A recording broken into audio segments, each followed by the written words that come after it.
This channel does not promote any violent, harmful, or illegal activities. All content provided by this channel is meant for an educational purpose only. যে supreme সংঘাত সেদিকে নজর রাখতেই হচ্ছে, নজর রাখবো সেদিকে। বড় খবর, বড় আপডেট।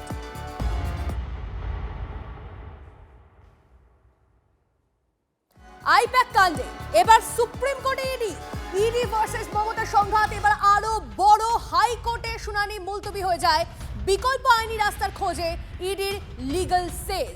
কথা বলবো আমাদের প্রতিনিধি শ্রাবন্তী আমাদের সঙ্গে রয়েছে, সরাসরি শ্রাবন্তীর সঙ্গে কথা বলবো। শ্রাবন্তী, আমরা দেখেছি গতকাল ইডির তরফ থেকে যে চিঠি দেওয়া হয়েছিল, যে বলা হয়েছিল মেল মারফত, যে এখানে তারা গতকালই আর্জি জানিয়েছিল শুনানির, যাতে দ্রুত শুনানি করা যায়। তারপর সেই বিষয়টা সুপ্রিম কোর্টের দিকে যাচ্ছে। এখন অবধি আপডেট কি পাওয়া যাচ্ছে, কোন দিকে যাচ্ছে গোটা বিষয়? দেখো তনিষ্ঠা, স্বাভাবিকভাবে শীর্ষ আদালতের পথে হাঁটবে ইডি, তার কারণ তারা দ্রুত শুনানি চেয়েছিল। যেহেতু গতকাল ভারপ্রাপ্ত প্রধান বিচারপতি স্পষ্ট করে দেন যে এই মামলা শুনানি এখানে সম্ভব নয়। বিচারপতি যেহেতু শুভ্রা ঘোষ জুডিশিয়াল অর্ডার দিয়েছেন, তাই আপাতত নতুন করে বেঞ্চ গঠন করা সম্ভব নয়। এই ঘটনার পরপরই ইডি দ্বারস্থ হতে চাইছে সুপ্রিম কোর্টের, তার কারণ সোমবার পর্যন্ত আদালতে ছুটি থাকছে। মঙ্গলবারের পরে বুধবার 14 তারিখ শুনানি, অনেকটাই পিছিয়ে যাবে এই মামলা। গোটা ঘটনাটা অনেকটাই ধাক্কা খেতে পারে, এমনটাই আশঙ্কা ইডির। সেক্ষেত্রে শীর্ষ আদালতে আজকে তারা মামলা শুনানি করার জন্য বলতে পারে, আগামী সোমবারও তারা বলতে পারে, মঙ্গলবার তাদের হাতে রয়েছে। ফলে এই কটা দিন নষ্ট করতে চাইছে না, তাই শীর্ষ আদালতেই যাওয়ার কথা রয়েছে ইডির। এবং সেখানে গোটা ঘটনাটির ব্যাখ্যা করা হবে যে কেন তারা কলকাতা হাইকোর্টে গেলেন না এবং কেন তারা দ্রুততার সাথে এই শুনানি চাইছেন, যাতে আর কোনো রকমের প্রমাণ নষ্ট না করা হয়, ইত্যাদিগুলো সামনে এনেই তারা শীর্ষ আদালতে দরজা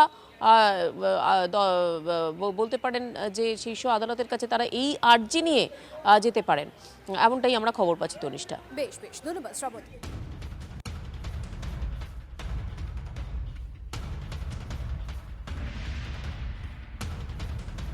এই যে শুনানি পিছিয়ে গেছে, শুনানি পিছানোর জন্য দায়ী তৃণমূলের লিগ্যাল সেলই। তোপ শুভেন্দু অধিকারী। ইডির তল্লাশি চলাকালীন যে ঘটনা ঘটেছে তার সরাসরি বিচার ব্যবস্থার উপর, সংবিধানের উপর হামলা। মুখ্যমন্ত্রী, ডিজি সকলের বিরুদ্ধে কড়া ব্যবস্থা নেওয়া উচিত। তো বিরোধী দলনেতার लीगल सेल ने सब किया। ये सीधा सीधा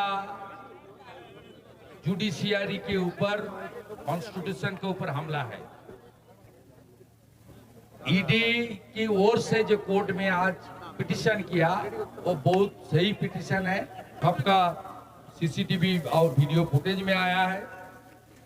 इसके ऊपर सख्त कार्रवाई होना चाहिए और एनफोर्समेंट डायरेक्टरेट एक कानूनी संस्था है, उनकी काम पर जो इंटरफेरेंस किया, इसका कानून ममता बनर्जी, राजीव कुमार और जो काल इंटरफेयर किया उनके खिलाफ भी कार्रवाई होना चाहिए।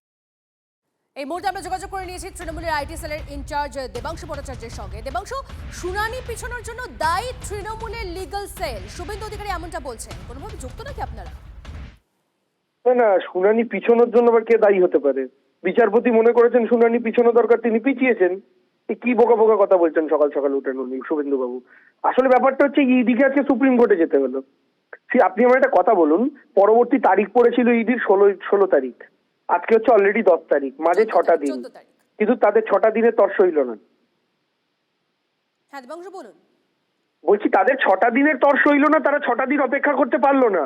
অথচ 2022-এর গোয়ার বিধানসভা নির্বাচনের মামলা, মাঝে 3.5 বছর কেটে গেল, তারা জয়নগরের মোয়া তৈরি করছিল বাড়িতে বসে। 3.5 বছরে যাদের পাত্তা পড়লো না এই তদন্তটা করতে হবে, তারা 6 দিনের ডেট পেয়ে তারা মনে করছে গেল হয়ে গেল, যে সব কিছু চলে গেল, এক্ষুনি তাই চাই, তাই 6 দিনের অপেক্ষা করা যাবে না, আজকেই সুপ্রিম কোর্টে ছুটতে হবে। তো ডিলে করা নিয়ে শুভেন্দু বাবুর যদি এতই অসুবিধা হয়, তাহলে 3.5 বছর কেন হাত পা গুটিয়ে বসে রইল 2022-এর গোয়া নির্বাচনের পর? সেই প্রশ্নটা করবেন না এদিকে? কিন্তু দেবাংশু বাবু, আইটি সেলকে কেন তোপ দাগলেন তিনি এই শুনানি পেছানোর জন্য? লিগাল সেলের প্রতি, আইটি সেলের প্রতি তার তো রাগ আগাগোড়াই। দেখুন, শুভেন্দুবাবু কখন কি বলেন নিজেও জানেন না। একদিকে ইডি তার স্টেটমেন্টে লিখেছেন যে আমরা কোনো ডকুমেন্ট সিজ করতে পারিনি, অথচ কালকে শুভেন্দুবাবু যে প্রেস কনফারেন্স করেছেন, আপনারাও দেখিয়েছেন সেটা, সেখানে উনি স্পষ্ট করে বলেছেন মমতা ব্যানার্জি কিছুই নিয়ে যেতে পারেননি, সবই কপি রয়ে গেছে। তো একদিকে তিনি বলছেন সব কপি রয়ে গেছে, একদিকে কেন্দ্রীয় সরকারের এজেন্সি ওপেন লিখিত কোর্টে বলছে আমরা কোনো কিছু আনতে পারিনি। তাহলে কোনটা সত্যি? তাহলে কি সত্যি ইডি ডকুমেন্ট চুরি করে শুভেন্দুকে হোয়াটসঅ্যাপে পাঠিয়েছে, তাই শুভেন্দু অধিকারী জানেন যে ডকুমেন্ট পাওয়া গেছে, অথচ অফিসিয়ালি ইডি বলছে কিছু পাওয়া যায়নি? তাহলে তো আমাদের অভিযোগই সত্যি। আর এই জিনিসগুলো যদি এটাই উদ্দেশ্য হয়ে থাকে, তাহলে স্বাভাবিকভাবেই শুনানি পিছনে তার গায়ে জ্বালা ধরবে। বেশ বেশ, ধন্যবাদ আপনার প্রতিক্রিয়ার জন্য।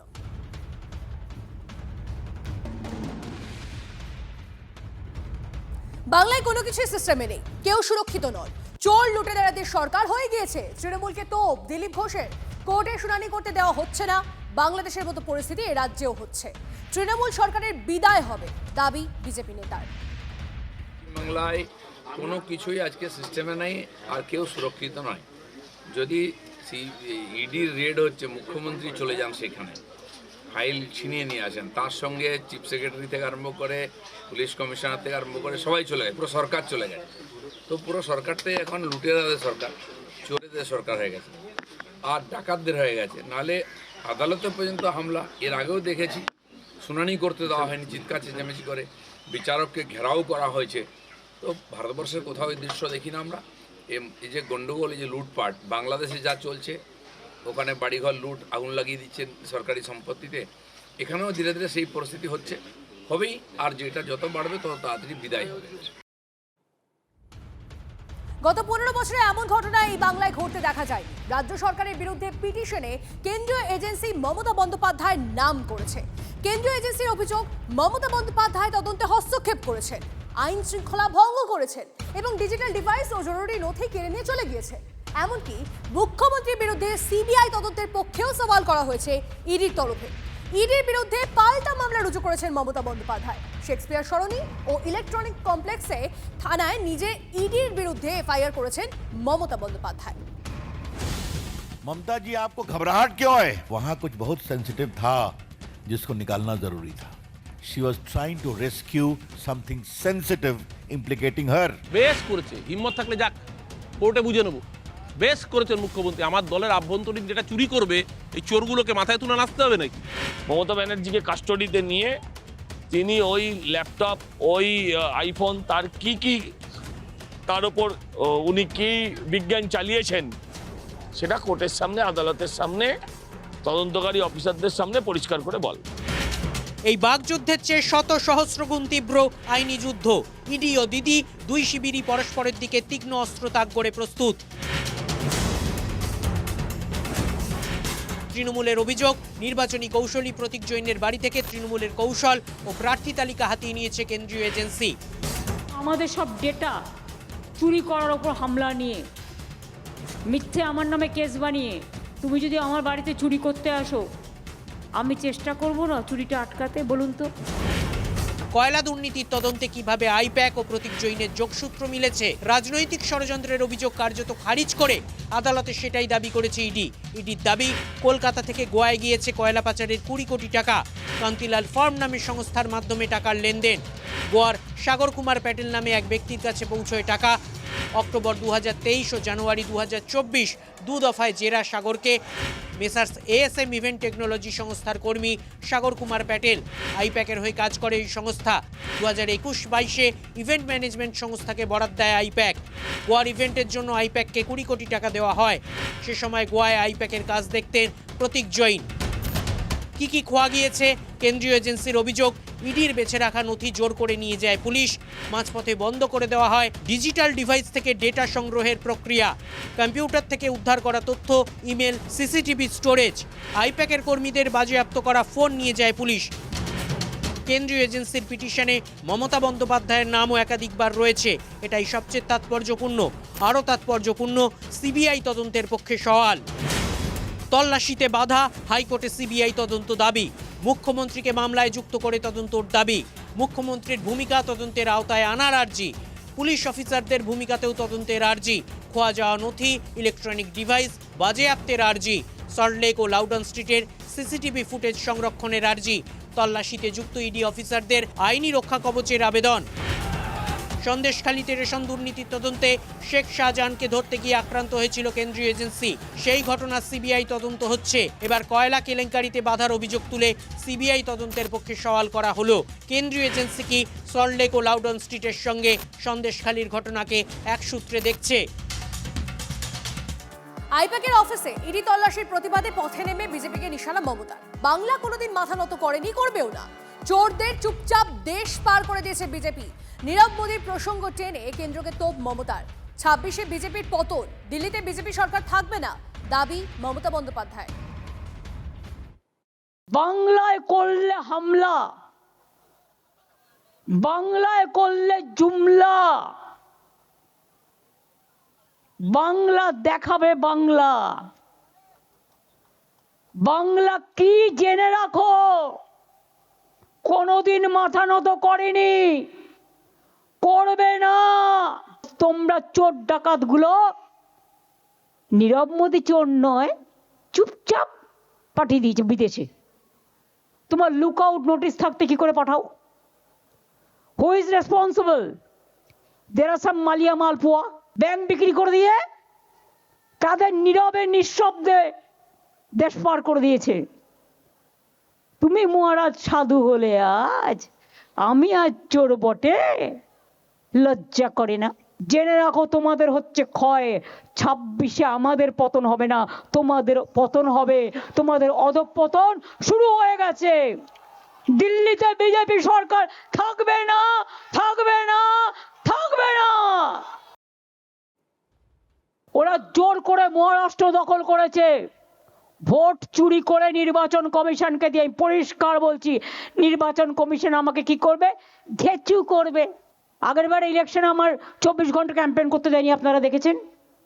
আমি গান্ধী মূর্তিতে বসে এঁকেছিলাম, তুমি আমাকে একদিন আটকাবে, আমি 100 দিনের ফসল তুলে নেব। তুমি আমাকে জেলে ভরবে, আমি তোমাকে সারা পৃথিবীতে ভরে দেবো। সুস্থ বাঘের থেকেও আহত বাঘ আরো ভয়ঙ্কর। পান সাজছে, সুপরি নাই পান সাজছে, চুন নাই পান সাজছে, কয়েন নাই পান সাজছে। আর চোখ দুটো দেখলে ভাববেন, ওরে বাবারে, এই তো বজ্র, মানে বাজের থেকেও ভয়ঙ্কর। ওদের চোখের দিকে তাকালে মনে হবে দুটো রক্ত চক্ষু বেরিয়ে আসছে। দুর্যোধন, দুঃশাসন ওই আসছে, ভয় দেখিয়ে বেড়াচ্ছে এজেন্সিকে নিয়ে। কাল যখন ক্ষমতা থেকে চলে যাবে, এজেন্সি থাকবে না, তোমায় পাত্তাও দেবে না। কোথায় চাঁদের মাটিতে জমি কিনে রেখেছো? না মঙ্গল গ্রহের মাটিতে জমি কিনে রেখেছো? না শুক্র গ্রহের মাটিতে জমি কিনে রেখেছো? যেখানে যাবে সেখান থেকে ধরে নিয়ে আসবো। চুপ নেই বিজেপিও। তাদের তরফ থেকে কি বলা হচ্ছে? 14 তারিখের পর তৃণমূল বলবে ভোটে লড়বো না। বিরোধী দলনেতা বলছেন, কটাক্ষ করছেন, শুনুন। হবে না বলে ওই সব ওদেরকে হাঁটিয়েছে, লোক হবে না বলে। আই লাভ ইউ ও জেনে গেছে। আরে এত সকালবেলা ব্রেকফাস্ট হয়েছে 58 লাখ। 14ই ফেব্রুয়ারির পরে দেখবেন কি অবস্থা হবে ভোটার লিস্টে। তৃণমূল বলবে ভোটে লড়বো না, দেখবেন। ये तो पहले झांकी है, काशी मथुरा बाकी है।